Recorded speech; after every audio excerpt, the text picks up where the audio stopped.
ప్రభు సన్నిధికి రావటం ఎంతో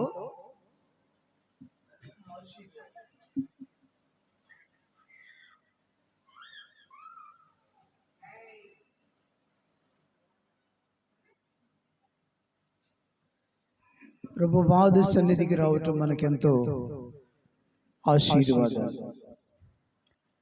ఒక దినము గడుపుట 1000 దినాల కంటే శ్రేష్టమంట. దేవుని మందిర ఆవరణములలో చెప్పాలి, ఒక్క దినము గడుపుట 1000 దినాల కంటే శ్రేష్టం. ఈ లోకంలో నువ్వు గడిపిన 1000 దినాల కంటే, జీవించిన 1000 దినాల కంటే, పనులు చేసుకున్నటువంటి 1000 దినాల కంటే, లోకంలో ఉత్సహించినటువంటి 1000 దినాల కంటే దేవుని మందిర ఆవరణములలో ఒక్క దినము గడుపుట 1000 దినాల కంటే శ్రేష్టం. లోకములో ఉన్న 1000 దినాల కంటే దేవుని మందిరములో ఒక్క దినము గడుపుట 1000 దినాల కంటే శ్రేష్టము, విలువైంది.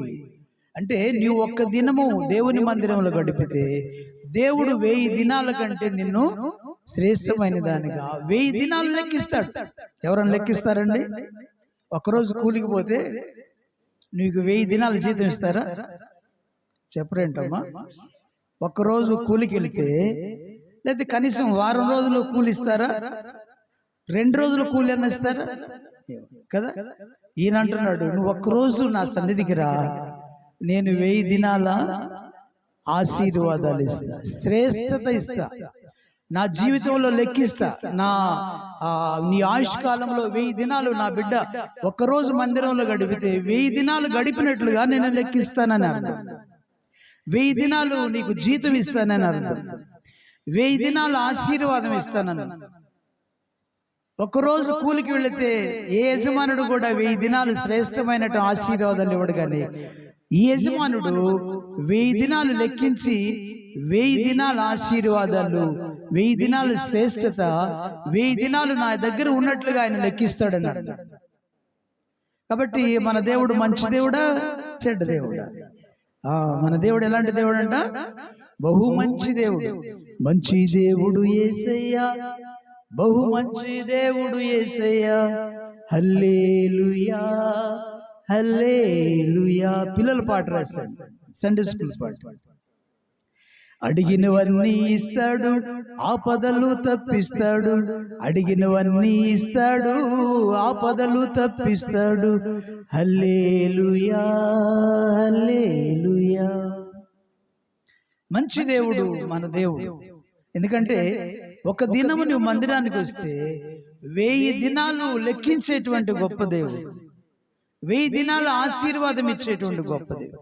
1000 దినాలు తన కథ రాసుకునేటువంటి దేవుడు. నా బిడ్డ 1000 దినాలు నా దగ్గర ఉన్నది, 1000 దినాల ఆశీర్వాదాలు ఇవ్వాలి, శ్రేష్టత ఇవ్వాలి, తలాంతులు ఇవ్వాలి, జీతం ఇవ్వాలి అనుకునేటువంటి మంచి దేవుడు మన ప్రభు అయిన యేసుక్రీస్తు వారు. కాబట్టి అందుని బట్టి చేతులతో ఒకసారి స్తోత్రం చెప్దాం. హల్లెలూయా. ఈ రోజున ప్రియమైన వారలారా, మనం చదువుకున్న లేఖన భాగాలలో నా ప్రాణమా యెహోవాను సన్నుతించుము, నా అంతరంగములో ఉన్న సమస్తమా ఆయన పరిశుద్ధ నామమును సన్నుతించుము. నా ప్రాణమా ఆయన చేసిన ఉపకారములలో దేనిని మరువమాకు. దేవునికి స్తోత్రం చెప్పండి. రెండవ విషయం ఏంటంటే, ఆయన మన జీవితంలో అనేక మేలులు చేస్తున్నాడంట. ఆ మేలులలో నువ్వు దేనిని మర్చిపోకూడదండి.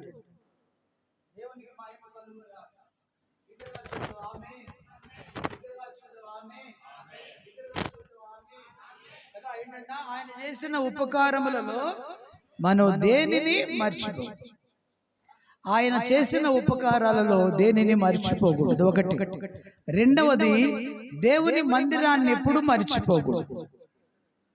రెండవది ఏంటంట, దేవుడు చేసిన ఉపకారాలు మర్చిపోకూడదు, దేవుని మందిరాన్ని మర్చిపోకూడదు, రావటం ఆరాధించటం మర్చిపోకూడదు. మూడవది, దేవునిని మర్చిపోకూడదు. నాలుగవది ఏంటంట, ప్రార్థించడం మర్చిపోకూడదు. ఓకేనా? ఏం మర్చిపోకూడదు చెప్పండి? ఒకటి, ఆయన చేసిన ఉపకారాలు మర్చిపోకూడదు. చెప్పండి చెప్పండి, ఏం మర్చిపోకూడదు? దేవుడు చేసిన ఉపకారాలు, నీ జీవితంలో ఏమేమి చేశాడో నీకు ప్రతి క్షణం గుర్తుంటూనే ఉంటాయి. కాబట్టి ఆయన చేసిన ఉపకారాలు ఏది మర్చిపోకూడదు. రెండవది, దేవుని మందిరాన్ని మర్చిపోకూడదు. మూడవది, ఆ దేవునిని అసలుకే మర్చిపోకూడదు. నాలుగవది, ప్రార్థించటం మరవకూడదు. దేవునికి స్తోత్రం. గట్టిగా చెప్పండి హల్లెలూయా. అవును ప్రియులారా, కాబట్టి ఆయన ఏ మేలు చేశాడంట? ఏ మేలు చేశాడు చెప్పండి? చదవండి 103వ కీర్తన. కొద్ది మాటలు మీకు అర్థమయ్యేదిగా చెప్పి ముగిస్తాను. బలారాధన తీసుకొని ముగించుకొని వెళదాం. ఏ మేలు చేశాడో గ్రంథం ద్వారా చూద్దాం. చదవండి 3వ వచనం, 103వ కీర్తన 3వ వచనం. ఆయన నీ దోషములన్నిటినీ క్షమించువాడు. ఒకటి గుర్తుపెట్టి ఒకటి ఆలోచించుద్దాం. ఏంటంట? నీ దోషములన్నిటినీ కుదుర్చువాడు. దోషాలంటే క్షమించువాడు. ఏంటంట? అక్కడ ఆగండి, తర్వాత మళ్ళీ చూద్దాం. దోషాలంటే దోషాలు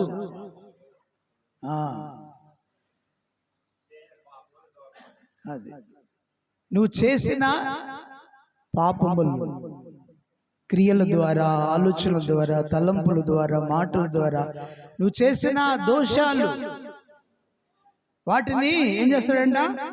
క్షమించువాడు. నీ దోషములన్నిటినీ క్షమించు. కాబట్టి మన దేవుడు ఎవరంట? క్షమించే దేవుడు. ఎవరంట చెప్పండి? యేసు ప్రభు వారు. ఎవరు చెప్పండి? ఆయన నిమిషం మాత్రమే ఉంటదంట ఆయన కోపం. కోపపడడని చెప్పదు, లేఖనం చెప్పట్లేదు, కానీ కోపడతాడు. కానీ తండ్రిలాగా ఆయన కోపము నిమిషం మాత్రమే ఉంటుందంట. ఎంత ఘోర పాపినైనా చెంత చేర్చుకుంటాడంట. ఎన్ని పాపాలు చేసినా క్రీస్తు శిలువ బలియాగం ద్వారా, క్రీస్తు రక్తంలో మన పాపములను ఆయన క్షమిస్తూ ఉంటాడు.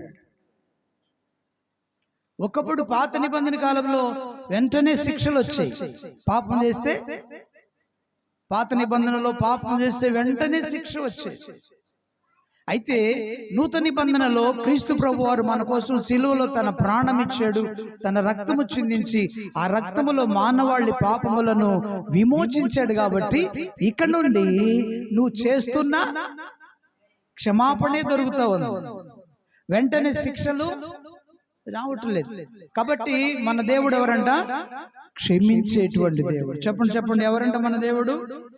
చదవండి కీర్తన గ్రంథంలో ఒక మాట. 86వ కీర్తన 5వ వచనం. 86వ కీర్తన 5వ వచనం. త్వరగా 86వ కీర్తన 5వ వచనం. ప్రభువా నీవు దయాళుడవు, క్షమించుటకు సిద్ధమైన మనసు గలవాడవు. ఆయనలాగా క్షమించుటకు సిద్ధమైన మనసు కలిగిన వారు ఎవరు? మనం క్షమించే మనసు మనకు లేదు. కాబట్టి ఈ రోజు నా పరిశుద్ధాత్ముడు చెప్పే పాఠం ఏంటంటే, ఆయన క్షమించే మనసు గలవాడు. కాబట్టి మనము కూడా ఇతరులను ఏం చేయాలంట? మా రుణములను మేము క్షమించిన ప్రకారం, మా రుణస్తులను మేము క్షమించిన ప్రకారం మా రుణములను కూడా అంటే మనం కూడా ఇతరులను క్షమించే బుద్ధి కలిగి ఉండాలి. ఏం కలిగి ఉండాలమ్మా? క్షమించాలి. ఏం చేయాలి? క్షమించాలన్నా, ద్వేషించాలి, కోపగించాలన్నా కదా, ఎవరిని కదా ఎంత మన ఎడల దోషం చేసినంటే మనం క్షమించే బుద్ధి కలిగి ఉండాలి. ఎందుకంటే మన దేవుడు క్షమించేవాడు కాబట్టి మనం కూడా క్షమించే మనసు కలిగి ఉండాలి. ఏం కలిగి ఉండాలయ్యా? క్షమించే మనసు. మన దేవుడు ఎవరంట? నీ పాపములన్నిటినీ క్షమించేవాడు, నీ దోషములన్నిటినీ కుదుర్చువాడు, నీ సంకటములన్నిటినీ కుదుర్చువాడు. కాబట్టి క్షమించే దేవుడు కాబట్టి మనం కూడా క్షమించే మనసు కలిగి ఉండాలి. క్షమించే మనసు లేకపోతే నీ పాపములు కూడా క్షమించడు. దేవునికి స్తోత్రం. లాజిక్. నువ్వు క్షమిస్తే ఇతరులను ఆయన నిన్ను కూడా క్షమిస్తాడంట. రక్తం ఇచ్చింది నిన్ను క్షమించడానికి. మనము కూడా క్షమించే మనసు కలిగి ఉండాలని దేవుడు కోరుకుంటున్నాడు. పోలిపల్లి సంఘంలో ఒక ఆమె ఉన్నదంట, 10 సంవత్సరాలు నిస్వార్థంగా సేవ చేశా. గుండెల మీద చేసుకొని చెప్తున్నా, దేవుని సన్నిధిలో ఎంత వచ్చినా ఏం వచ్చినా రాకపోయినా నేనే తృప్తి నొందే. నాకు సువార్త ప్రకటించిన వరకే నా బాధ్యత. జీతం ఆయన ఇస్తాడని నా యొక్క తల్లం. ఎవరిస్తారు జీతం? మీరు ఇవ్వలేరు. మనమే అసలు బీదలు. అవునా? ఉన్నోళ్ళు అసలుకే ఎవరు. కాబట్టి బీదలు, ఆ బీదలకు కూడా కొంతమందికి ఇచ్చే మనసు ఉంటుంది, కొంతమందికి ఇవ్వని మనసు ఉంటుంది. మనం ఇవ్వలేము. ఇవ్వాలన్నా ఇవ్వనివాడు సాతాను. స్తోత్రం చెప్పండి హల్లెలూయా. మా వాడు అన్నయ్య వరుస అవుతాడు. తమ్ముడు నువ్వు ప్రార్థన చెయ్యి, మా పొలం అమ్ముడు పోతే నీకు 10 ఎంతకు అమ్ముడు పోతే అంత దశం భాగం నీకు కాదు, మందిరానికి ఇస్తాను అన్నాడు. ఒకవేళ దశం భాగం ఇవ్వలేకపోతే నేను 5 సెంట్లు స్థలం ఇస్తాను అన్నాడు. ఆశతో 2-3 నెలలు ప్రార్థన చేసి ఉపవాసం. ప్రభువా, అసలుకే ఉద్యోగం మానేసి భేద స్థితిలో ఉన్నా, ఎన్నిక లేకుండా ఉన్నాను ప్రభువా, 5 సెంట్లు స్థలం ఇస్తారంట ప్రభువా, మందిరానికయ్యా, నాకు కాదు. అవి కాకపోతే ఎంత రేటు వస్తే అంత దశం భాగం ఇస్తా మందిరానికన్నా. ప్రభువా, నువ్వు ఎంత పెంచితే నాకు అంత మంచిదయ్యా, స్తోత్రం అనుకుంటూ దేవుని దగ్గర గోజాడాను, ఏడ్చాను. ప్రభువా, ఆ పొలానికంట రేటివయ్యా అని అడిగాను. వినండి, దేవుడు ఏం చేశాడంటే రియల్ ఎస్టేట్ పెంచేసి ఎకరం కోటి రూపాయలు పోయేటట్టుగా చేశాడు. స్తోత్రం చెప్పరేంటమ్మా? ఎంతకు పోయేటట్టు చేశాడు? అంతకుముందు 50 లక్షలే ఉందంట, ఇప్పుడు ఒక్కసారి 50 పెంచాడు, 1 కోటి రూపాయలు చేశాడు. అబ్బా, స్తోత్రం నాయన అనుకుంటున్నాను నేను. 1 కోటి రూపాయలు తీసుకున్నారు అన్నదమ్ములు, సరిసగం పంచుకున్నారు. ఇట్లు ఇంతే సంగతులు.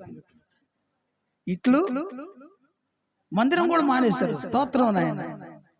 ఏంది నాయన మందిరం మానేశారని పోతే, వినండి, ఏంది నాయన మందిరం మానేశారని పోతే అంటున్నాడు, అన్నా అసలు దేవుడు మాకు ఏం చేశాడన్నా? స్తోత్రం. ఏమంటున్నాడు? అసలు ఈ దేవుడు నమ్ముకున్న కాడి నుండి కష్టాలేనన్నా, ఇల్లు గడవలేదన్నా, మా పొలం మాకు పెట్టిందన్న. స్తోత్రం. ఏమన్నారు? మా పొలం మమ్మల్ని ఇప్పుడు తినేటట్టుగా చేస్తుందన్నా. మరి ఆ పొలానికి రేట్ ఇచ్చింది యేసయ్యే కదమ్మా. ఎందుకు ఇస్తాడు ఆయన ఏమీడన్నా? ఆయన దగ్గర నీ కష్టాలేనన్నా అన్నారు. ఇక నేను మాట్లాడలే, నోటి మీద ఏలుసుకొని ప్రార్థన చేయమంటావంటే చేయలే ఒక మొక్క. స్తోత్రం. చిన్న ప్రార్థన చేసి బయటకు వచ్చేసా. ఇంక నేను దశంభాగం సంగతి కూడా ఎత్తులా. చూసారా ప్రియులరా, దేవుడేమో ఆశీర్వదించాడు, వాళ్ళకు కూడా ఇవ్వాలని తలంపు ఉంది. రేటు పెరిగితే, రేటు ఎంత వస్తే అంత దశంభాగం దేవునికి ఇవ్వాలనుకున్నారు. కానీ మధ్యలో ఎవరివనేలా? వాళ్ళదిగా తప్పు. దేవునికి స్తోత్రం. వాళ్ళదిగా తప్పు. ఎవరిది? మధ్యలో ఒక ఆయన ఉన్నాడు. మానవునికి, దేవునికి, సేవకులకి, విశ్వాసుల మధ్యలో ఒకడు ఉంటాడు. ఎవరు అతను? పాపం. 10 లక్షలు ఇస్తావా దశం భాగం అని అంటాడు చెవులో. స్తోత్రం. ఏమంటాడు? 10 లక్షలు దశం భాగం ఇస్తా. 1 కోటి రూపాయలకి 10 లక్షలు రావాలమ్మా. అర్థమైందా? 1 కోటి రూపాయలు నీకు వచ్చినాయి కాబట్టి దేవునికి ఎంత ఇవ్వాలి? 10 లక్షలు ఇవ్వాలి. 10 లక్షలు ఇస్తావా అని జోరీగలాగా చెవు దగ్గర, వామ్మో అంత వద్దులే, అసలు ఈ మాకు ఎందుకు, ఆయన ఏమి ఇచ్చాడు నీకు, నీ పొలం నేను ఇప్పించాను గాని అని చెప్పేసి చెవు దగ్గర జోరీగలాగా తిరిగి ఉంటాడు. ఆ మాటలు బాగా లోపలికి దూరిపోయినాయి. అవును అవును అవును నువ్వే ఇచ్చావు నాకు, అవును అవును, ఎందుకు ఇవ్వాలి? స్తోత్రం. కాబట్టి మనం ఇవ్వాలని ఉంటుంది, బీదలమైనా ఇవ్వాలని ఉంటుంది దేవునికి. కానీ ఇవ్వనివ్వకుండా చేస్తాడు. టైం వచ్చేళ్ళకి, చివరి టైం వచ్చే 100 ఇవ్వాలన్నా, రూపాయి ఉంటే బాగున్నాను నీ మనసునికి కలిగిస్తాడు, దేవునికి ఇవ్వకుండా చేస్తాడు. కాబట్టి ప్రియులారా, ఆ సంఘంలో ఎంత వచ్చినా నేను ఎవరికి చెప్పుకోలే. 1000 వచ్చినా తీసుకుపోయా, 100 వచ్చినా తీసుకుపోయా, 200 తీసుకుపోయా, 5000 వచ్చినా దేవుణ్ణి అడిగి దాని దశంభాగం తీస్తూ నేను కూడా వెళ్ళా. ఒక ఆమనదంట,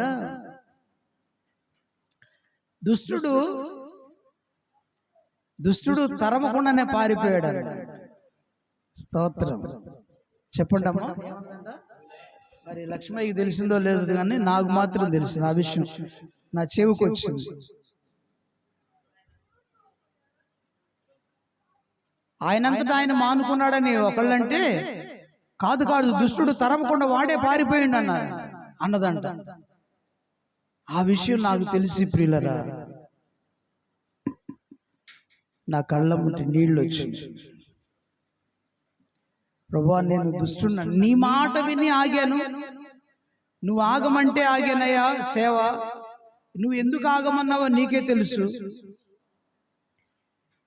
నాకు ఆగాలని లేకపోయినా నేను ఆగానయ్యా, కష్టమైన ఆగాను, నువ్వు ఆగమన్నావు కాబట్టి ఆగాను, ఇప్పుడు నన్ను దుష్టుడు అంటున్నారయ్యా అని చెప్పేసి కన్నీరు పెట్టుకొని ఏడ్చాను. ప్రభువా, ఎంత ఏడుపు వచ్చిందంటే, ఒక పావు గంట అర్ధ గంట సేపు కుర్చీలోనే కూర్చొని తల ఉంచుకొని, ఎవరు లేరు మా ఇంట్లో అప్పుడు, నేను ఒక్కడనే ఏడ్చుకుంటూ కూర్చుని. ఆ తర్వాత నేను నన్ను వాళ్ళకి తెలియదులే నాయన అని ప్రార్థన చేశాను. దేవునికి స్తోత్రం. ఏం చేశాను?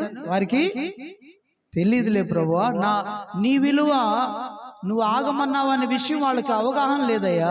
నేను సడన్ గా ఆగాలకే అలా అనుకున్నారేమో, లేకపోతే నేను అక్కడ సంఘంలో లోపాలు చేసి సంఘంలో డబ్బులు దోచుకొని లేకపోతే ఇంకా రకరకాల చెడు పనులు చేస్తూ ఉంటే నన్ను దేవుడే నీవే తరిమేమన్నాయా అని చెప్పేసి వారికి తెలియదులే ప్రభు అని ప్రార్థన చేస్తాను. దేవునికి స్తోత్రం.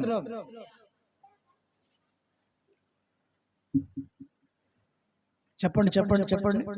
ఇదిగో ప్రత్యక్ష సాక్షులు లక్ష్మయ్య గారు, సహోదరి సాలమ్మ గారు, వాళ్ళిద్దరు సంఘ పెద్దలు గారు, హస్బెండ్ గారు హాస్పిటల్కి వచ్చి ప్రార్థనకు వచ్చారు. వాళ్ళని అడగండి కావాలంటే మీరు నా గురించి. క్షమించాను కాబట్టి ఆయన అన్నాడు, ఆయన క్షమించే దేవుడు కాబట్టి మనం కూడా ఏం చేయాలంట, తెలియదులే ప్రభు వాళ్ళకి అని క్షమించమని ప్రార్థన చేసి, దేవుడే ఆయన చూసుకుంటాడు అని, నువ్వు నన్ను క్షమించావు కాబట్టి నేను కూడా వారి తెలియక వారు మాట్లాడుతున్న మాటలను ప్రభువా క్షమించయ్యా, నేను కూడా క్షమిస్తున్నానని క్షమాపణ దేవుని దగ్గర నేను వేడుకున్నాను, వారిని క్షమించాను. కాబట్టి మన దేవుడు క్షమించే దేవుడు కాబట్టి మనం కూడా ఏం చేయాలి? ద్వేషించాలనా, దూషించాలనా, కోపగించాలనా, గొడవలకు వెళ్ళాలి? లేదు. నీ మీదకి ఏ విధమైన గొడవలకు వచ్చినా మనము క్షమిస్తే మన దేవుని పిల్లలమవుతాం, ఆయన రూపంలోకి మార్చబడిన వారు అవుతాం. కాబట్టి మన దేవుడు క్షమించే దేవుడు, దోషాలన్నిటినీ క్షమించేవాడు, పాపములన్నిటినీ క్షమించేటువంటి దేవుడు నీ దేవుడు. సంకటములన్నీ కుదిర్చేవాడంట. సంకటాలంటే కష్టాలన్నిటినీ, సంకటములంటే కష్టాలు, శ్రమలు, వాటన్నిటినీ నువ్వు ఎన్ని కష్టాలలో ఉన్న వాటిని తప్పించగలిగిన దేవుడు మన దేవుడు. దేవుని స్తోత్రం. సమాధి నుండి నీ ప్రాణమును విమోచించాడు అంటే మరణము నుంచి కూడా మనల్ని విడిపించగలిగిన సమర్థుడు అని అర్థం. ఆ తర్వాత కరుణా కటాక్షములో నీకు కిరీటముగా ఉంచాడు, పక్షిరాజు యవనం కృతజ్ఞతలు మేలుతో నీ హృదయమును తృప్తిపరుచున్నాడు. యెహోవా నీతి క్రియలు జరిగించు బాధింపబడు వారందరికీ న్యాయం తీర్చును. ఈ రీతిగా ఆయన మేలులు చేస్తూ సంచరించేటువంటి దేవుడు మన దేవుడు. గమనించండి, ఏలియా టైంలో వినండి, ఒకటి క్షమించే దేవుడు ఆయన, రెండవది దేవుని పిల్లలు ఇజ్రాయేలీలు అందరంట దేవునికి విరోధంగా జీవిస్తున్నారంట. విరోధంగా జీవిస్తుంటే విగ్రహారాధన చేస్తూ ఉన్నారు, బయలు దేవతలను పూజిస్తున్నారు, అస్తారోతు దేవతలను పూజిస్తున్నారు. అంటే దేవుని పిల్లలు దేవుని మార్గమును విడిచిపెట్టి, యేసయ్య చెప్పిన బోధను విడిచిపెట్టి, దేవుని బోధను విడిచిపెట్టి విగ్రహారాధన చేయొద్దంటే వీళ్ళు తమ కొరకు దేవతలను చేసుకొని వారే దేవుడు చేతి పనికి ఆరాధిస్తున్నారు, పూజిస్తున్నారు. కాబట్టి దేవుని కోపం వారి మీదకి దిగి వచ్చిందన్నమాట. ఆ సమయంలో ఏలియా గారని ఒక దైవజనుడు ఉన్నాడు.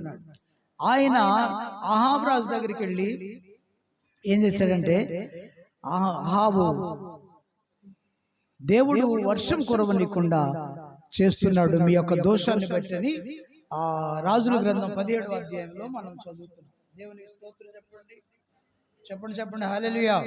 మీకు చదువుతూ ఉంటే లేట్ అవుద్దని, ఎవని సన్నిధిని నేను నిలబడి ఉన్నానో ఇశ్రాయేలీయుల దేవుడని యెహోవా జీవము తోడు, నా మాట ప్రకారము గాక ఈ సంవత్సరంలో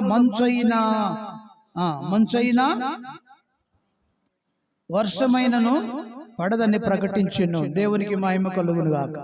గమనించండి, శపించాడు దైవజనుడు, మంచైన వర్షమైన ఇక పడదు అని చెప్పి. దైవజనుని మాట దేవుడు విన్నాడు. ఎందుకంటే అతను దేవుని కొరకు జీవిస్తున్నటువంటి ప్రవక్త. ఆకలి కోసం సంపాదించుకోవడానికి ఈ లోకంలో జీవించలేదు. ధనధాన్యాలు, వెండి బంగారాలు, భూమి సమస్తాన్ని, ఈ లోక సంపదనంతా సంపాదించుకోవడానికి బ్రతకలేదు. దేవుని కోసమే బ్రతుకుతున్నాడు. దేవుడు ఎవరి దగ్గరికి వెళ్ళమంటే వారికి దేవుని సువార్త అందిస్తా ఉన్నాడు. ఈ ప్రవక్త మంచి దైవజనుడు, అగ్ని ప్రవక్త అంటారు. దేవునికి స్తోత్రం.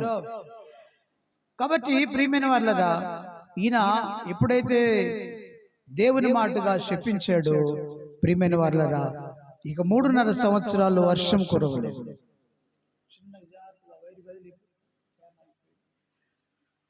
ప్రియులారా, 3.5 సంవత్సరాలు వర్షం పడలేదు.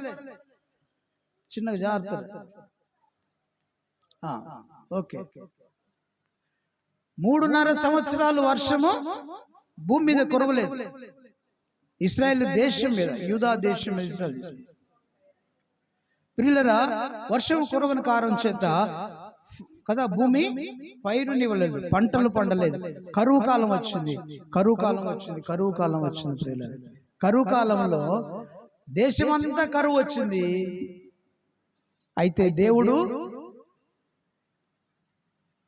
సారెపేతులో ఉన్న ఒక్క విధవరాలనే జ్ఞాపకం చేసుకున్నాడు. స్తోత్రం. సారెపేతులో ఉన్న ఒక్క విధవరాలను మాత్రమే జ్ఞాపకం చేసుకున్నాడు. జ్ఞాపకం చేసుకుని ఆమెను పోషించడానికి దేవుడు కదా తన కుమారుని ప్రవక్తను పంపించాడు. గమనించండి. కాబట్టి ఎప్పుడైతే దైవజనుడు ఆ ఇంటికి వెళ్ళాడో, ఆ ఇంటి నిండా సమృద్ధి ఉంది. దేవునికి స్తోత్రం. 3.5 సంవత్సరాలు వాళ్ళు తరగకుండా తాను, సారెపేతు విధవరాలు, తన కుమారుడు ఏలియా గారు ముగ్గురు కూడా పోషించబడ్డారు దేవుని చేత. కాబట్టి దేవుని యందు భయభక్తులు కలిగి ఉన్నందున సారెపేతు విధవరాలను దేవుడు ఏం చేశాడు? కరువు కాలంలో పోషించాడు. దేవునికి స్తోత్రం. చెప్పాలి హల్లెలూయా. ఎప్పుడు పోషించాడు? లోకమంతా, దేశమంతా కరువు ఉంది. సరే, ధనవంతుల దగ్గర ఆహారం ఉండొచ్చు, కానీ బీదల దగ్గర అసలుకేమీ ఉండదు కదా.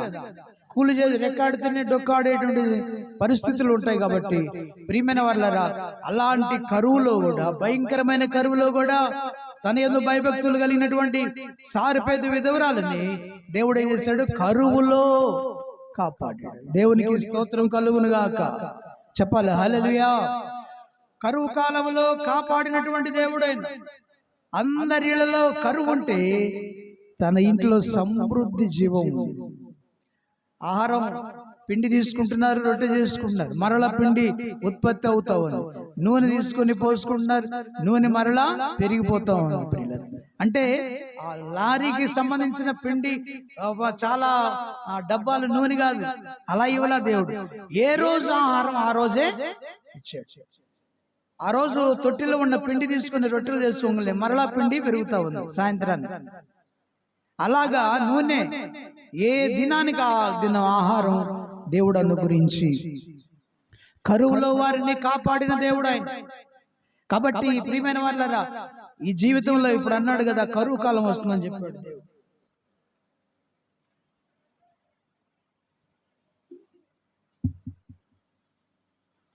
ఇన్ని సంవత్సరాల్లో బయలుపరిచాడు కానీ నేనే జ్ఞాపకం ఉంచుకోలేదు. భూమి నెరలు విడిచిపోద్దంట, కాలువలో నీరు ఉండదంట, భయంకరమైన కరువు రాబోతుందని దేవుడు దాదాపుగా 2 years 2 సంవత్సరాల క్రితమే నాకు చూపించాడు. అయితే మనకు ఒక నిరీక్షణ ఉంది. కరువులో మనలను సజీవులుగా కాపాడగలిగిన దేవుడు. నువ్వు భయభక్తులు కలిగి ఉంటే కరువు నిన్నేమి చేయదు. కాబట్టి కరువులో భయపడకుండా, ఇంటిలో ఏమి లేదని భయపడకుండా కదా, బాధపడకుండా, బెంగపడకుండా, దిగులు పడకుండా, రేపేమి తినాలో చింతపడకుండా నువ్వు ఆయన మీద ఆనుకుంటే, ఆయన నమ్ముకుంటే, కరువు కాలములో సమస్యలలో ఉన్నా, కరువులో ఉన్నా, లోకమంతా దేశమంతా కరువు వచ్చిన దేవుడు కరువులో మనలను సజీవులుగా కాపాడుతాడు. కరువులో సజీవులుగా కాపాడే దేవుడు నీ దేవుడు. నమ్ముతున్నావా? నమ్మితే ఒకసారి చేతులెత్తి స్తోత్రం చెప్దాం. హల్లెలూయా. ఆయన నిన్ను నన్ను కూడా ఎలాంటి కరువు వచ్చినా నన్ను కాపాడుతాడు. రెండో విషయం గమనిస్తే, మూడో విషయం, ఎలీషా గారి టైంలో ఎలీషా గారి దగ్గర ఒక శిష్యుడు ఉన్నాడు. అర్థమవుతుందా? ఒకటి, మన దేవుడు మన దోషములన్నిటినీ క్షమించే దేవుడు. మనం కూడా అనేకులను క్షమించాలి. రెండవది, నువ్వు ఎంత కరువులో ఉన్నా, ఎంత కష్టాల్లో ఉన్నా, కరువులో నువ్వు భయపడకుండా ఆయన నమ్ముకొని ఆయనకు ప్రార్థన చేస్తే కరువు కాలంలో నిన్ను పోషించగలిగిన సమర్థుడు నీ దేవుడు. భయపడకుండా ఆయన మీద ఆనుకో, ఆయన మీద ఆధారపడు, ఆయనకు ప్రార్థన చెయ్యి, భయభక్తులు కలిగి ఉండు. తప్పకుండా కరువులో నిన్ను పోషిస్తాడు. కరువులో సజీవులుగా కాపాడే దేవుడు మన దేవుడు. మూడో విషయం గమనిస్తే, ఒక సహోదరుడు ఉన్నాడు. ఆయన ఎలీషా గారు అనే దైవజను దగ్గర శిష్యరికం చేశాడు. మూడో విషయం గమనిస్తే, శిష్యుడిగా చేరాడు. ఇక దేవుని సేవకుని వెంబడిస్తుంటే ఇక ఇంట్లో ఎలా ఉంటది? చాలా కరువు కష్టంగా ఉంటుంది. వాళ్ళు అప్పులు చేశాడు ఆయన కుటుంబ పోషణ కోసం. అప్పులు అయిపోయిన తర్వాత కొద్ది కాలం తర్వాత ఆ శిష్యరేఖంలో ఉన్నప్పుడే ఆయన చనిపోయాడు. ప్రవక్త ఎలీషా గారి శిష్యుడు చనిపోయినప్పుడు ఏం జరిగిందంట? ఆ ప్రవక్త గారి శిష్యుని యొక్క భార్య ఎలీషా గారి దగ్గరికి వచ్చిందంట. 2వ రాజుల గ్రంథం మనం చదువుకున్నటువంటి భాగంలో ఆ ప్రవక్త గారి యొక్క భార్య తాను దైవజనుని దగ్గరకు వచ్చి, దైవజనుడా, నీ దగ్గర శిష్యరికం చేశాడు నా భర్త, నీతోనే కదా తిరిగాడు, చివరికి అప్పుల పాలై ఆయన చనిపోయాడు. అప్పుల వాడు వచ్చి నన్ను నా కుమారుని తీసుకువెళ్తానంటున్నాడు అని చెప్పేసి ప్రవక్త దగ్గర చెప్పింది. ప్రవక్తకు ఆ విషయాన్ని తెలియజేసింది. ఎలీషా గారికి ఆ విషయాన్ని తెలియజేసినప్పుడు, నన్నేం చేయమంటావమ్మా అని అడిగాడు. ఆయన ఏం చేస్తాడు? ఆయన దగ్గర డబ్బులు, ప్రవక్తల దగ్గర డబ్బులు ఉంటాయా? వెండి బంగారాలు ఉంటాయా? పాపం ఎలీషా గారు ధనవంతుడే. 11 అరకలు తోలుతూ 12వ అరక ఆయన తోలుతున్నటువంటి అంత పొలం ఉన్నటువంటి వాడు అంత విడిచిపెట్టాడు దేవుని కొరకు. ఒంటరిగా ఏలియా గారిని వెంబడిస్తా ఉన్నాడు. మరి ఆయన ఏం చేయాలి అంటున్నాడు, నన్ను ఏం చేయమంటావమ్మా అని అడిగాడు. అని అడిగి ఆ సహోదరితో అంటున్నాడు, సహోదరి, నీ ఇంటిలో ఏమన్నా ఉందా అని అడిగాడు. స్తోత్రం చెప్పాలి. ఏమని అడిగాడు? నీ ఇంటిలో ఏమన్నా ఉందమ్మా అంటే, నాది ఇంకా చనిపోయాడు భర్త, ఏముంటుంది? ఏమి లేదయ్యా అనుకుంటూ, మా ఇంటిలో చిన్న నూనె కొండ ఉందయ్యా. స్తోత్రం. ఏముందంట?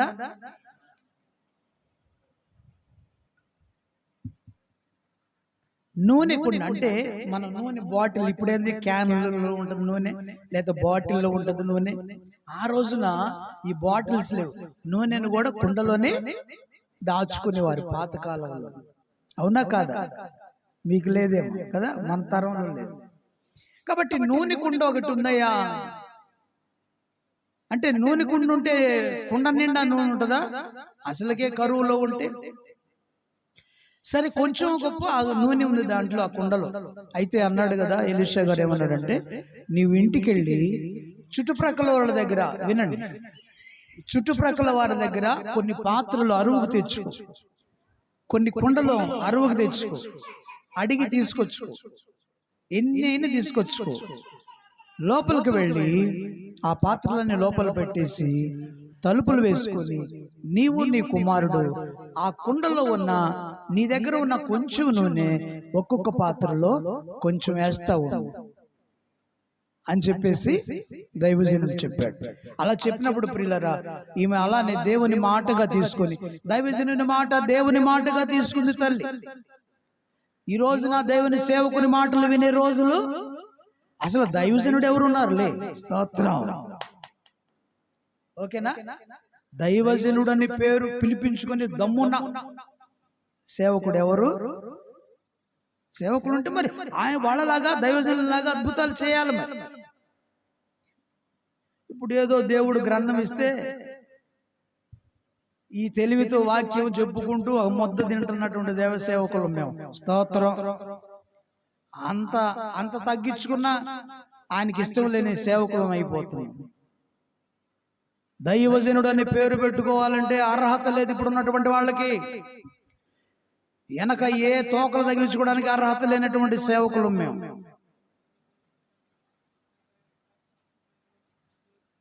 భక్తి కలిగిన, శక్తి కలిగిన భక్తి చేయలేని సేవకులు మేము. అలా శక్తి కలిగిన భక్తి చేస్తే, వారిలాగా జీవిస్తే ఎదుటికి ఎవరు రాలేదు. అమ్మో ఆయన ఎదురుపోతే మనమే చనిపోతాం అని భయపడతాడు. దేవునికి స్తోత్రం. ఆ స్థితి దినాన దేవుడు ఎవరికి ఇవ్వట్లేదు అనుకోండి. కాబట్టి ప్రియులరా, దైవ సేవకుని మాట, ఈ రోజున విలువలేని సేవకులమైనా దేవుని మాట చెప్తే, దేవుని మాట ఎవరికన్నా వస్తుంటే, దేవుని స్వరం ఎవరైనా విని ఆ స్వరము గురించి నా దేవుడు నాతో ఇలా చెప్పాడని చెప్పినప్పుడు ఆ దైవజనుని యొక్క స్థితిని ఎరిగి ఆయన మాట వింటే ధన్యులం అవుతాం. ఆయన మాట ప్రకారం నడుచుకుంటే ధన్యులం అవుతాం. మేమే సరిగా దేవుని మాట వినలేకపోతాం. చూడండి, 2 సంవత్సరాల క్రితం చెప్పాడు, 2 సంవత్సరాల కరువు వస్తుందిరా జాగ్రత్త అని. నేనే దాన్ని కయాలు తీసుకోలే, కేర్ తీసుకోలే, లక్ష్య పెట్టలా, మర్చిపోయాను. ఏవమ్మా ఇటు దేవుడు చూపించాడని మా పాఠరమ్మగా చెప్పా. మా పాఠరమ్మను గుర్తు పెట్టుకుంటుంది అంకెని, సంవత్సరాల అంకె. ఎప్పుడో చెప్పినట్టుంది లేండి. స్తోత్రం, స్తోత్రం. చెప్పండి చేతులు ఎత్తి హల్లెలూయా. అంటే ఆమె కూడా అంతా రెక్లెస్ అనమాట. దేవుడు అంటే మేమే దేవుని స్వరాన్ని, దేవుని మాటని సరిగా వినలేకపోతున్నాం. కాబట్టి మీరు మా మాట వింటారు. మేమే ఆయన ద్వారా అద్భుతాలు చేయలేకపోతున్నాం, మీరు మా మాట వింటారు. మాకేం భయపడతారు? అయితే గ్రహించి దేవుని మాటగా తీసుకుంటే దీవించబడతాడు, ధన్యులం అవుతాడు. మా తాతయ్య ఉన్నాడు, నన్ను నడిపించినట్టు దైవజనుడు. వద్దయా ఐజయా సేవ ఉద్యోగం మానుకోవద్దయండి. స్తోత్రం. సేవ కోసం నేను ఉద్యోగం మాంతా, నేను వస్తా ప్రభు, నీ అమ్మటి ఎలీషా గారు వెంబడించినట్టుగా ఏలియాని వెంబడించి నేను కూడా వెంబడిస్తాను అన్నట్టుగా పిలుపు లేకుండా వెంబడిస్తే ఒప్పుకుంటాడు ఆయన. ఆయన ఆయన దీర్ఘదర్శి. నన్ను నడిపించినటువంటి ఒక దైవజనుడు ఐజక్ గారని, కళ్ళు మూసుకుంటే నీ జాతకం చెప్తాడు. స్తోత్రం. ఇప్పుడు ఎక్కడ పోయి వచ్చావో, ఇప్పుడు ఏం చేసి వచ్చావో, రేపేం చేయబోతున్నావు చెప్పేటువంటి దైవజనుడు ఆయన. అసలు ఆయన పేరు ఉచ్చరించడానికి కూడా మాకు కూడా అర్హత లేదు. అంత నీతిమంతుడైన, ఈ తరంలో నీతిమంతుడైన దైవజనుడు ఆయన. అలాంటి దైవజనుడిని దగ్గర ఆయన చెప్పిన మాట ఒక్కటి వినేవాడిని కాదు. అప్పుడు 25, 26, 27 ఉంటుంది నా వయసు. యవ్వన ప్రాయం కదా, ఏం అర్థం కాదు భక్తి అంటే. ఏదో భక్తి అంటే బైబిల్ తీసుకొని ఏదో ప్రార్థన పోవటం, బయట సిగరెట్లు తాగటం, ఏదో అందరూ పోతున్నాం, మేము కూడా ప్రార్థన పోతాం, ఏదో అవసరం మేలు కోసం. సిగరెట్ తాగ రెండోసారి తాగ మాకు దేవుని స్తోత్రం. ప్రార్థనలో చూస్తాడు ఆయన. ప్రార్థనలు లేచిపోయి బయట తాగి వస్తుంటే ఆయన దేవుడు చూపించాడా? కళ్ళు మూసుకోగలే సిగరెట్ తాగి రావడం. రెండోసారి జరగలేదు మాకు. స్తోత్రం. ఒక్క మాట వినేవాడిని కాదు నేను. సంపూర్ణ భక్తిలోనికి వచ్చిన తర్వాత భక్తి అంటే ఏంటో, దేవుడు అంటే ఏంటో అర్థమైన తర్వాత, మారు మనసు అంటే ఏంటో అర్థమైన తర్వాత అయ్యో అయ్యో ఒక మంచి దైవజనుని పోగొట్టుకున్నాను. ఆయన దగ్గర ఉన్నప్పుడు నేను మహోన్నతుని విద్యను, దేవుని జ్ఞానాన్ని నేర్చుకోలేకపోయినా ఎలా ప్రార్థించాలో, ఎలా విజన్ చూడాలో, ఎలా భక్తి చేయాలో, ఆయనలాగా ఎలా జీవించాలో నేర్చుకోలేకపోయానని కన్నీరు పెట్టుకోండి. ఇప్పుడు అనుకునేవాడిని అలాంటి సేవకుడు ఎవరైనా దొరికితే బాగుండు. నేను సేవ మానేసి ఆయన వెంట వెళ్ళి ఆయన పాదాలు కడుగుదాం, ఆయన బట్టలు ఉదుదాం, ఆయన వెంబడిద్దాం అనిపిస్తుంది నాకు. ఒక్కరుగా అనిపించలేదు. దేవునికి స్తోత్రం చెప్పండి. హల్లెలూయా. అంత మంచి దైవజనుడు. గుండెలను చూస్తాడు ఆయన, గుండెలను చూస్తాడు. ఓ రోజు నేను నర్సపేటలో బస్సు ఎక్కి వెళ్ళాను, సత్తెనపల్లి వెళ్ళాను. నాకు నిలబడితేనేమో ఆయన నడిపిస్తూ ఉంటాడు, మీకేం కష్టం అవుతూ ఉంటుంది. మా పోల పిల్లలు కూడా అదే బాధ. స్తోత్రం. ప్రియులరా, డ్యూటీ దిగాను. తాతయ్య సత్తెనపల్లిలో ఉన్నాడని, ఫలానా వసంతరావు గారి ఇంట్లో ఉన్నాడని తెలిసి సాయంత్రం పూట వెళ్ళి ప్రార్థన చేయించుకుని వద్దామని ఇక్కడ బస్సు ఎక్కాను. బస్ ఫ్రీయేగా, మాకు పాస్ ఉంటుంది కదా. అయితే నా జేబులో 5 పైసలు లేవు. టికెట్ ఫ్రీ కాబట్టి బస్ ఎక్కాను. మరి కానీ అనుకున్నాను, మరి తాతయ్యకి ప్రార్థన చేసుకుని 10-20 చేతులు పెట్టాలి కదా, లేవు కదా, ఎట్లా? సరేలే ముందు ప్రార్థన చేయించుకుని వద్దాం. ఆయన అనుకునేవాడు కాదులే, అడిగేవాడు కాదులే. ఆయన కూడా ఎప్పుడు నోరు తెరిచి నాకు డబ్బులు ఇవ్వండి అని అడిగే సేవకుడు కాదు. బస్సు ఎక్కి వెళ్ళిపోయాను. కరెక్ట్గా ఇంట్లో రెడీగా ఉన్నాడు నా కోసం. స్తోత్రం. నేను రావటం ఆయన చూస్తా ఉన్నాడు. ఎక్కడ చూస్తాడమ్మా? స్క్రీన్లో చూస్తున్నాడా, టీవీలో చూస్తున్నాడా? ఆయన ఎప్పుడు కూర్చుంటే కళ్ళు మూసుకొని ధ్యానిస్తూ ఉంటాడు. కళ్ళు మూసుకొని ధ్యానిస్తూ ఉంటాడు దేవుని. ఆ ధ్యానంలో నేను బస్సు ఎక్కటం, నా దగ్గర ఛార్జీకి డబ్బులు కూడా లేకపోవటం, ప్రార్థన చేసుకోవడానికి వస్తున్నాడని దేవుడు దైవజనునికి చూపెడతా ఉన్నాడు. నేను అక్కడికి వెళ్ళగానే వందనాలు తాతయ్య అనగల, రా నాయన రా రా రా. స్తోత్రం. రాయిజే. నేను ఆ గ్రూపులో అందరికంటే చిన్నవాడిని నేనే. అప్పుడు గ్రూపులో అందరు పెద్దోళ్ళు ఉండేవాళ్ళు. ఆయన దగ్గరికి వచ్చేవాళ్ళు. నేను ఒక్కడిని కాస్త చిన్నోడుగా ఉండేవాడు. అందుకని నన్ను బాగా ప్రేమించేవాడు. రాయా అనేవాడు. వచ్చి కూర్చోయాను. కూర్చున్న తర్వాత వెంటనే, ఏందయ్యా అమ్మాయి బాగుందా,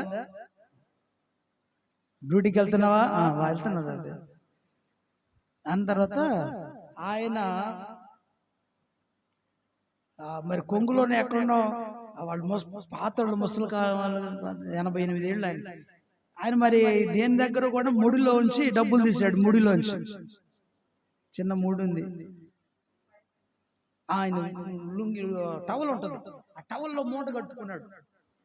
ఎవరు ఇచ్చినా దాచిపెట్టిండేమో.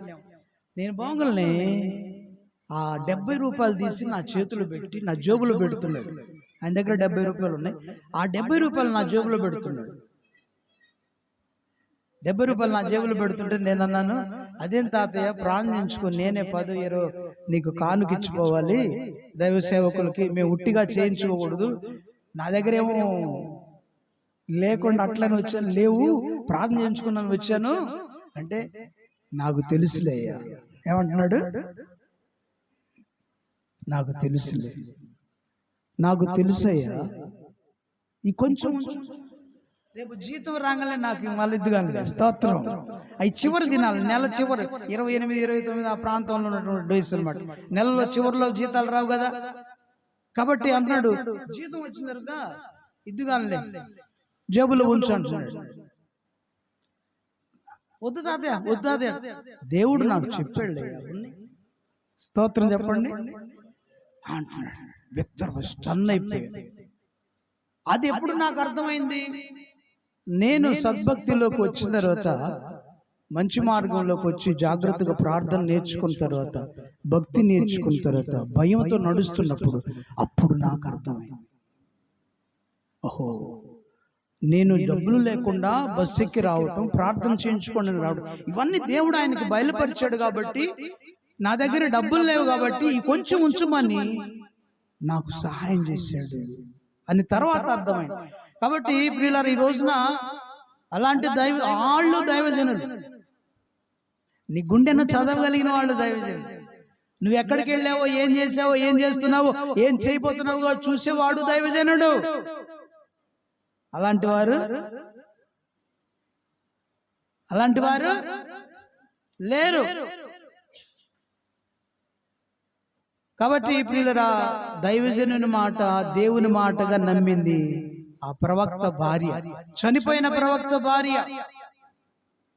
దైవజనుడు వెళ్ళమన్నాడు, ఆ నూనె అనేక పాత్రల్లో అరువు తెచ్చుకోమన్నాడు, ఆ ఇంటిలో ఉంచేసి తలుపులు వేసుకొని కొంచెం కొంచెం నూనె ఆ పాత్రల్లో వేయమన్నాడు. సరే అలానే చేద్దాం అని చెప్పేసి ప్రియులరా, ఆమె చాలా పాత్రలు తీసుకొచ్చి ఇంట్లో తలుపులు వేసి, ఆ తలుపుల్లో ఇంట్లో గదిలో కూర్చొని తాను తన కుమారుడు అన్ని పాత్రలలో ఆ ఉన్న నూనె కొంచెం కొంచెం వేస్తా ఉంటే, కొంచెం వేయగానే ఆ పాత్రలో నిండిపోతా ఉంది. ఇంకొంచెం వేయగానే ఇంకొంచెం, అన్ని పాత్రలు వేసే కొద్దిగా పాత్ర నిండుగా నూనె. వీళ్ళకి ఆశ కలిగింది, ఇటు చూసాలకి పాత్రలు స్తోత్రం అన్ని నిండిపోయింది. అరే పై తీసుకురాపడకంటుంది, ఈ లోపు నూనె ఆగిపోయింది. అవే ఇంకొంచెం తెచ్చుకుని, ఇంకా నా 10 పాత్రలు తీసుకొచ్చుకున్నా అవి పోస్తూ ఉంటే నిండిపోయేవి. కాబట్టి కొంచెమే తీసుకొచ్చుకున్నారు. ఆ కొంచెంలో కూడా అలా పోస్తూ ఉంటే పాత్రలన్నీ నిండిపోయింది నూనెంతా. అప్పుడు మరలా అప్పుడు ఆమె వెంటనే తన సొంత డెసిషన్ తీసుకోవాలా, సొంత నిర్ణయం తీసుకోవాలా. మరలా దైవజనం దగ్గరికి వెళ్ళింది, అయ్యగారు మీరు చెప్పినట్లు చేశానయ్యా, పాత్రలు తెచ్చాను, ఆ ఉన్న నూనె పోస్తూ ఉంటే ప్రతి పాత్ర నిండి పొర్లిపోతుందయ్యా నూనె, ఇంకేమన్నా పాత్రలు ఉన్నాయేమని చూశాను, లేవయ్యా. సరే మంచిది. అయితే దైవజనుడు అన్నాడు, ఈ నూనెను అమ్మేసి నీ అప్పులు తీర్చుకొని మిగిలిన వాటితో నీవు నీ కుమారుడు సుఖంగా జీవించండి అన్నాడు. దేవునికి స్తోత్రం చెప్పండి, దగ్గరికి చెప్పండి, అర్థం కావట్లేదేమో. స్తోత్రం. ఈ విషయంలో మీకేమర్థమైంది? మన దేవుడు ఎలాంటి దేవుడు అని అర్థమైందంటారు? ఏం అర్థం కాల, మీరు చెప్తా ఉన్నారు, మేము వింటా ఉన్నాం. స్తోత్రం నాయన అన్నట్టే ఉంది. ఏమర్థమైంది ఈ చిన్న కథ ద్వారా?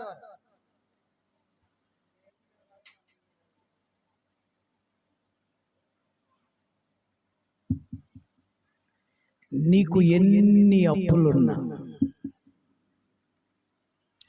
ఎన్ని కోట్ల అప్పులున్నా, ఎన్ని రకాల బాధలు నీ ఇంట్లో ఉన్నా, నువ్వు ఆయన యందు విశ్వాసం ఉంచితే, లేఖనం అంటుంది, ఆయన నమ్ముకొనుడి, ఆయన ప్రవక్తల నమ్ముకొనుడి, మీరు కృతార్థులగుదురు.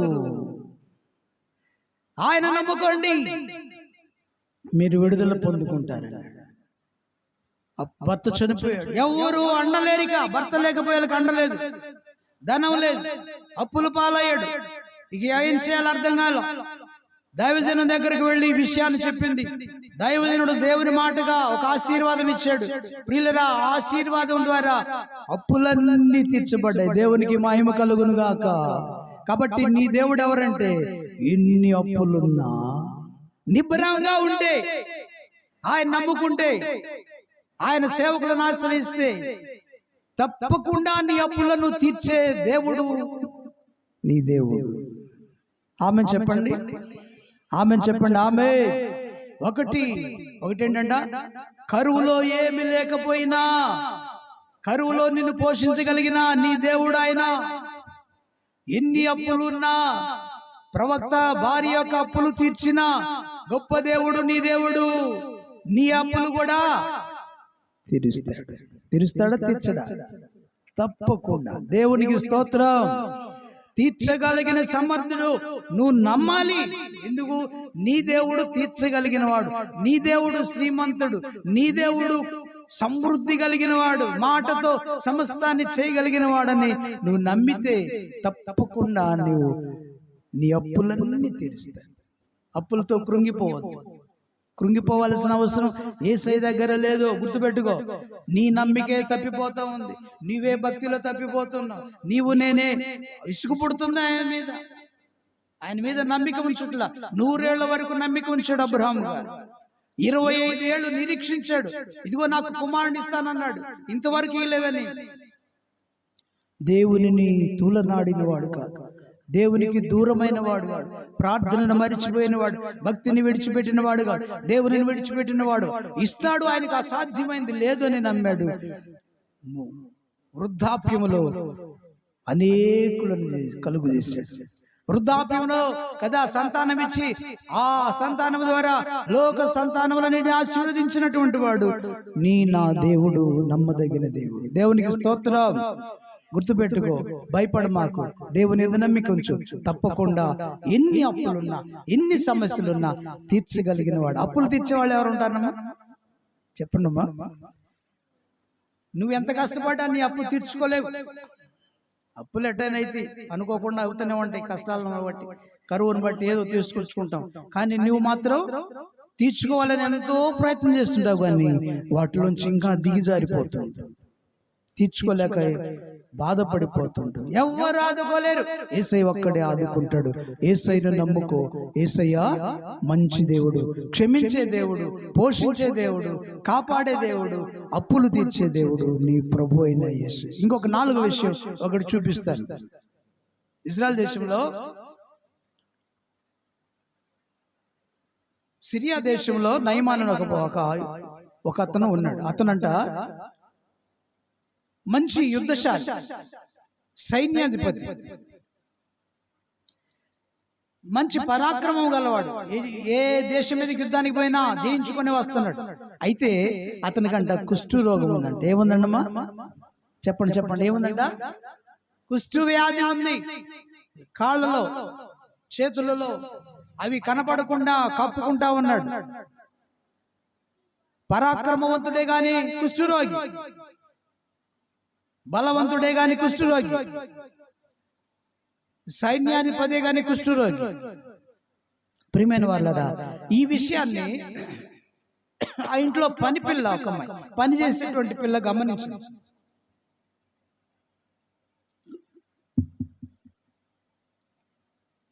అయ్యగారికి కుష్ఠ వ్యాధి ఉందని అర్థమైపోయింది.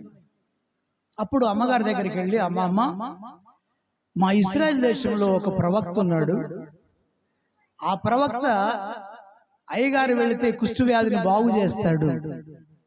ఆయన గొప్ప ప్రవక్త అమ్మా, మీరు వెళితే చాలు తప్పకుండా బాగైపోద్ది అని మాట ఈ పని పిల్ల తన అమ్మగారితో చెప్పినప్పుడు ఆవిడ వెళ్ళి తన భర్తతో చెప్తుంది, అయ్యా, ఇశ్రాయేల్ దేశంలో ఎవరో ప్రవక్త ఉన్నాడంట, ఆయన దగ్గరకు నువ్వు వెళితే నీ జబ్బు నయమైపోద్దంటయ్యా.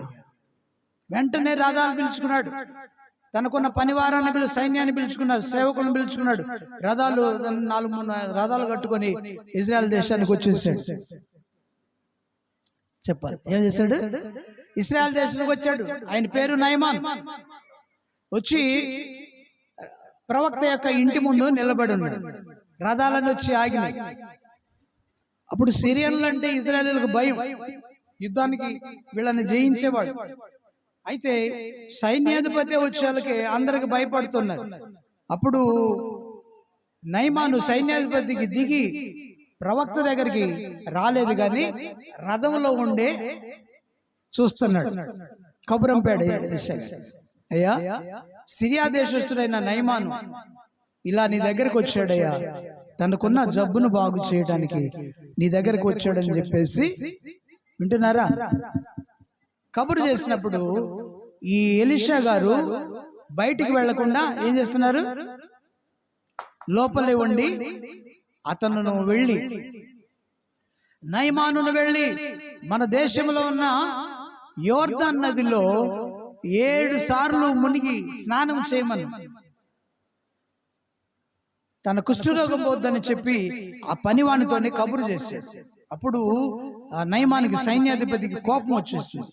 కోపం వచ్చి అతను వచ్చి నా మీద నా చేయిని పట్టుకొని లేకపోతే నా పుండును పట్టుకొని గాయాలను పట్టుకొని తడిమి నన్ను బాగు చేస్తాడేమో అనుకున్నాను, ఇతనికి ఇంత గర్వం అని చెప్పేసి నయమానుకి సైన్యాధిపతికి కోపం వచ్చేసి కోపం వచ్చి తిరిగి వెళ్ళాలనుకున్నాడు. వెళ్ళిపోవాలని ప్రయత్నం చేస్తాను, వెళ్తున్నాడు. ఇక వెళ్ళిపోతుంటే ఆ రథాన్ని తోలే పనివాడు అన్నాడు, అయ్యా ప్రవక్త గారు ఏదైనా గొప్ప పని చేయమంటే చేస్తావు కదా, ప్రవక్త గారు ఏ గొప్ప పని చెప్పలేదు కదా మీకు, వెళ్ళి నదిలో స్నానం చేయమన్నాడు, 7 సార్లు మునగమన్నాడు.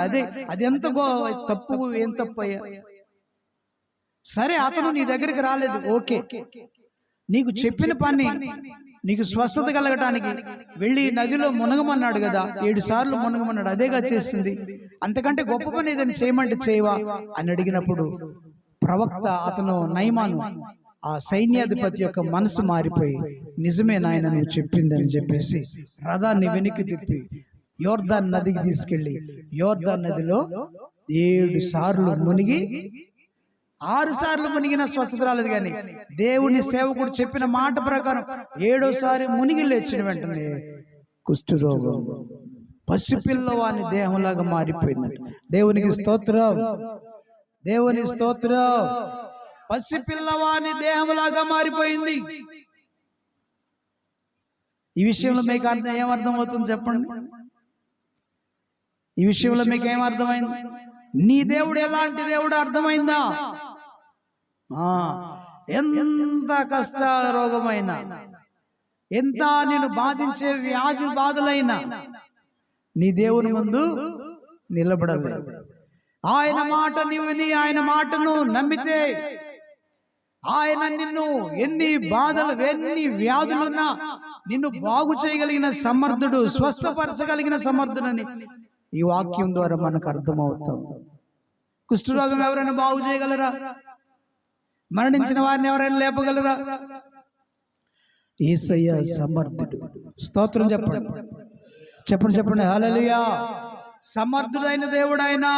ఆయన మాటలోనే శక్తి ఉంది, నీటిలో లేదు. ఈ మధ్య ఏమైందంటే ఇక ఈ సిచ్యువేషన్ చూసి అందరూ నీళ్ళలో మునగటం చేస్తున్నారు. స్తోత్రం. మన వాళ్ళందరూ ఇక్కడ నుంచి వచ్చినాయి ఆ కథలు, సముద్ర స్థానాలు, పుష్కర స్థానాలు, ఇవన్నీ ఇక్కడ నుంచి మొదలైనవి. పాపాలు పోతాయని, జబ్బులు పోతాయని, నది నీటికి లేదు. దేవుని మాటకు ఉంది శక్తి. దేవునికి స్తోత్రం. నీటిలో శక్తి లేదు బిడ్డ, సముద్రాలలో శక్తి లేదు బిడ్డ, నదులలో శక్తి లేదు బిడ్డ, దేవుని మాటలో ఉంది శక్తి.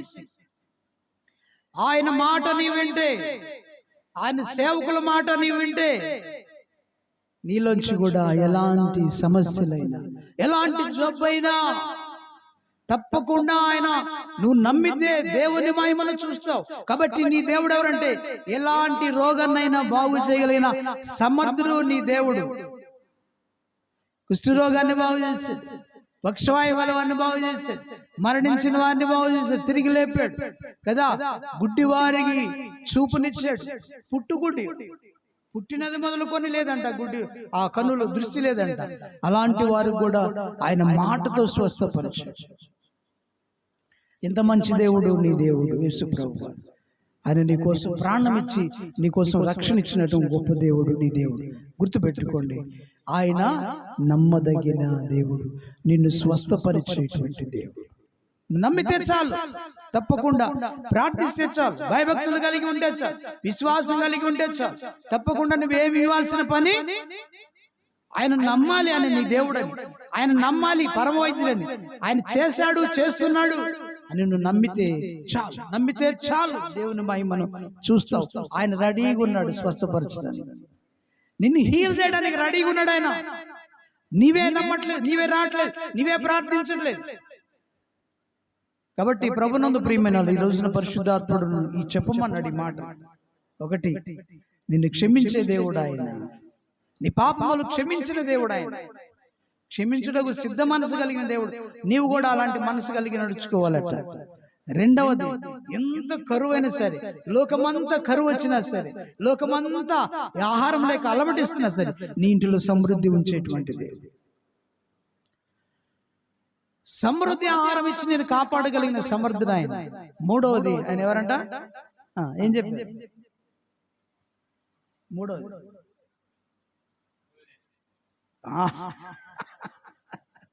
నూనె కాదు, అప్పులు తీర్చగలిగిన, నీ అప్పులన్నీ తీర్చగలిగిన శక్తిమంతుడు ఆయన. ఆయనకు అసాధ్యమైన నూనెతో తీర్చాడు, మాటతో తీరుస్తాడు నీ అప్పులు. అలాంటి గొప్ప దేవుడు. ఆయన మాట వింటావా? ఆయన ప్రవక్తలు నమ్ముతావా?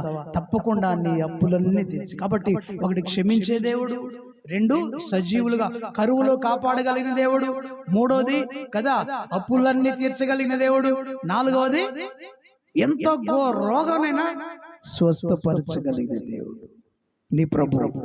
నమ్ముదాం, ఆయన మాటను విందాం, ఆయన సేవకులు నమ్ముదాం.